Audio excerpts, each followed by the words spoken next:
కొమరంభీం ఆసిఫాబాద్ జిల్లాలోని చింతల మానేపల్లి మండలం దిందా గ్రామంలో పోడు భూముల అంశం ఉద్రిక్తతకు దారితీసింది. అటవీ పునరుద్ధరణ కార్యక్రమంలో భాగంగా అటవీ శాఖ అధికారులు భూముల్లో మొక్కలు నాటేందుకు వెళ్లగా స్థానిక పోడు రైతులు తీవ్రంగా వ్యతిరేకించారు. ఈ క్రమంలో రైతులు అటవీ అధికారుల మధ్య తీవ్ర వాగ్వాదం చోటు చేసుకుని పరిస్థితి ఉద్రిక్తంగా మారింది. ఇరు వర్గాల మధ్య తోపులాట కూడా జరిగినట్లు సమాచారం. నిరసనగా గ్రామస్తులు అటవీ శాఖ వాహనాలకు అడ్డంగా పడుకుని ఆందోళన చేపట్టారు. పరిస్థితి అదుపు తప్పకుండా పోలీసులు రంగంలోకి దిగి కొందరు రైతులను అదుపులోకి తీసుకుని కాగజ్ నగర్ ఫారెస్ట్ డివిజన్ కార్యాలయానికి తరలించారు.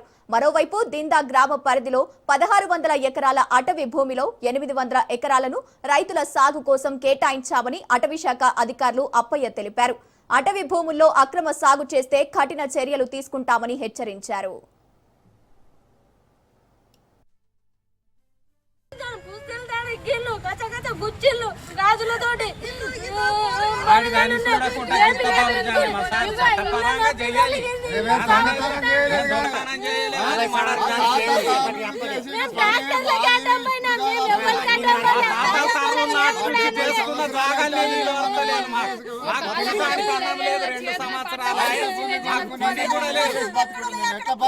పోరాటం ఉన్నది మాది.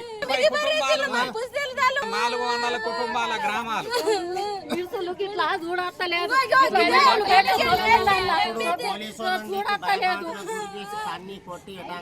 అయితే కాదా నా తీరు కాదా అది గురికి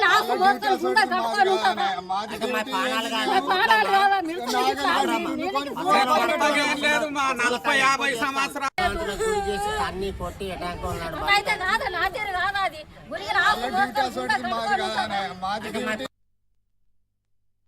ఇక్కడ మనకు కాగజ్ నగర్ అటవీ డివిజన్ అనేది మహారాష్ట్ర, ఛత్తీస్గఢ్, తెలంగాణ ఈ 3 రాష్ట్రాల యొక్క రిమోటెస్ట్ ప్రాంతంలో ఉన్న అత్యంత సున్నితమైనటువంటి అటవీ ప్రాంతం.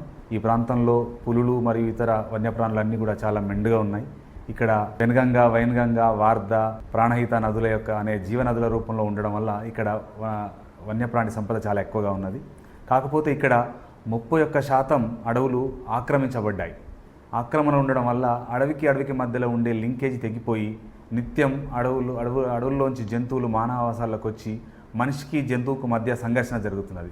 ఈ సంఘర్షణలో భాగంగా గడిచిన 5 సంవత్సరాలలో దాదాపు 7 మృత్యువాత పడ్డారు, 14 మంది గాయపడ్డారు, దాదాపు 262 పశువులు మృత్యువాత పడ్డాయి.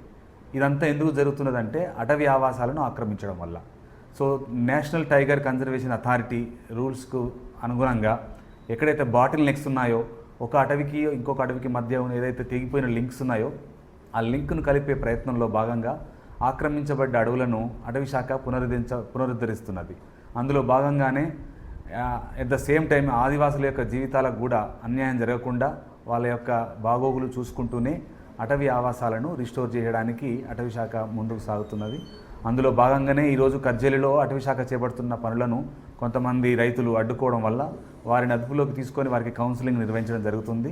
ఏదైతే అటవీ శాఖ ప్రజల సంక్షేమం కోసం పనిచేస్తున్నదో ప్రజలందరూ గుర్తించి సహకరించాలని అటవీ శాఖ కోరుకుంటున్నది.